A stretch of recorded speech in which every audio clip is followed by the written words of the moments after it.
whatever we have now, we're just making the most out of it, and we're just having fun.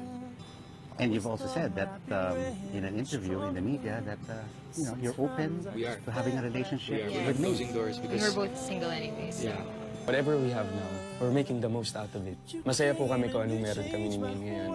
So, kung dumating man po yung mga bagay na ina-anticipate ng mga manonood para sa amin, darating po yan eh. Hindi po namin i-reject yan. Parang Love is when you care about someone. And love is something that you give to someone without expecting anything. And ako sobrang thankful talaga ako. As in, totoo thankful talaga ako na dumating ka sa life ko. And kahit kailan, hindi ko makakalimutan. Sinabi ko naman, hindi ko siya makakalimutan. Talagang i-cherish ko siya buong buhay ko kahit ano mo. Sobrang thankful din ako na dumating ka sa buhay ko, na nakilala kita.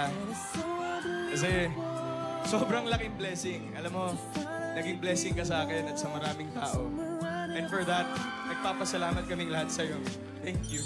Isipin mo sa dinami ng tao sa buong mundo, dito na lang sa Pilipinas, sa dinami-dami ng tao dito sa Pilipinas, tayong dalawa pa yung pinagtagpo ng Diyos. Isa ba talaga? Totohanan na ba? Sabi ng iba ay hindi ikaw ang karapat dapat. Humanap daw ako ng iibig sa akin ng sapat. Kaya dapat daw akong maging maingat. Pero sino ba sila para magdikta kung sino ang nararapat? At sa mga di ko pagsagot, marami silang paghihinala at panghuhusga. Inaamin kong ako'y takot na mahulog sa isang tulad mo. Ngunit alam ko na darating ang araw na kinatatakutan. Pero ano nga ba ang magagawa ko? Tila ang loob ko'y unti-unting nahuhulog sa'yo. Noon, takot ako. Takot ako sa maraming bagay. Sa mga inakala kong limitasyon ng aking buhay. Pero nang ika'y nakilala, nawala ang aking pangamba. Bagkus na palitan ng ligaya. Tila sa puso ko'y ikaw lang ang tanging nakikita. Dapat na bang aminin aking sinta? Tama bang sabihin sa iyo, tamang panahon na lang ang hinihintay? Pinasamahan niya ako ng isang anghel. Isang anghel na hawak sa aking mga kamay at mananatili pang habang buhay. Masaya ka ba sa mga nangyayari sa ating dalawa? Hindi totoo, lagi niya yung tinatanong sa akin. Tapos lagi naman oo. Totoo naman yun. Kaya talaga ako. Kasi kagaya nga nun, di pa kita kilala. Pero nakita ko kasi na kakaiba ka sa lahat. Meron kang may taong special sa'yo. If you give time to her, that's love. love is time. If you give time to the person you love, that's love.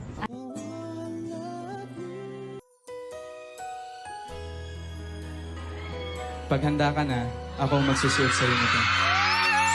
At gagawin ko yung mga wish mo sa akin, wish natin para sa ating dalawa. Gagawan ko ng paraan yan, Maine.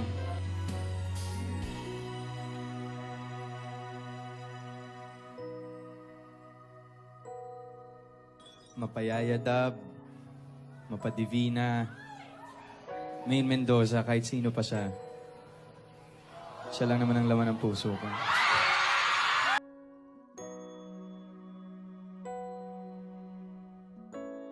Engay, thank you din sa lahat-lahat. Pag nakikinig ka sa mga sinasabi ko sa'yo, sa mga problema ko, sana wag tayo magbago sa isa't isa. Dun sa mga naniniwala sa atin, wag natin silang pabayaan. At saka, ako, siguro talagang ginusto ng Diyos na magkakilala tayong dalawa.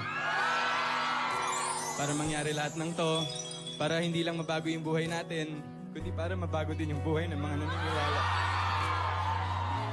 So thank you. At huwag kang mag-alala, Mengay. Hindi kita pababayaan. Thank you din. Thank you kasi nandyan ka dahil pinagkakatiwalaan mo ako sa mga bagay-bagay sa buhay mo na may mga sulok-sulok na hindi mo pinapapasok ang kahit sino. Ako lang. Maraming salamat. Sobrang na-appreciate ko yun. And ayun, salamat dahil nandyan ka. Sana wag kang magbago and sana kung ano man yung relationship natin, sana mas mapatibay pa natin itong dalawa. Thank you kasi hindi ka napapagod makinig sa akin. Thank you dahil lagi kang nandyan. And sinusuportahan ako. Sana walang magbago sa atin. Tsaka ako, dito lang naman ako palagi. Always.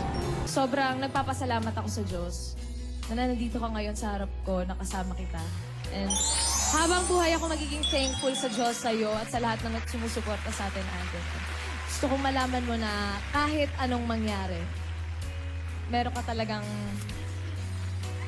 special spot dito sa puso ko. Hindi na mawawala yun kahit anong mangyari. Aden!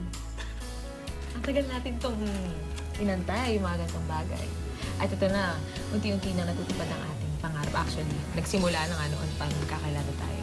And sobrang thankful ako, dahil ko naman ito sinasabi sa'yo, thankful ako na dumating ka. Kasi ikaw rin yung naging way para sa katuparan din ng mga pangarap ko. And ayun, sobrang thank you sa lahat ng ginagawa mo for me. Sa lahat. Sa lahat. Yun lang. Thank you. She always finds ways to make me happy pag may problema. Basta po happy kami, yun lang po yun. Opo. No label. Opo. It's always been romantic po. Every day.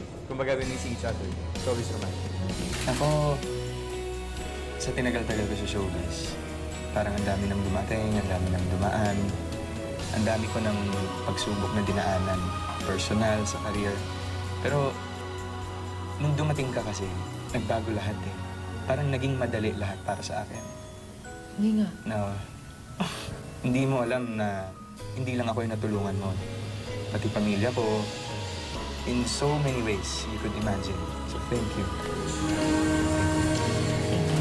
Dito lang ako. I'll love you for being you. Lola, kasi hindi ko po alam kung bakit. Parang, I'll love you kasi I'll love you. Parang, hindi ko rin po maisip yung rason. Bakit? Pero, iwanan. Walang sukuan. Walang sukuan. Road to forever, no? Oo. Yun po. Basta magkasama kaming dalawa. Wala pong Promise? makakapigil sa amin. Promise? Promise. Promise. Ako, through ups and downs, magkasama. Ups and downs. Oops and downs. Oops and don'ts. Oops and don'ts. Oops and don'ts.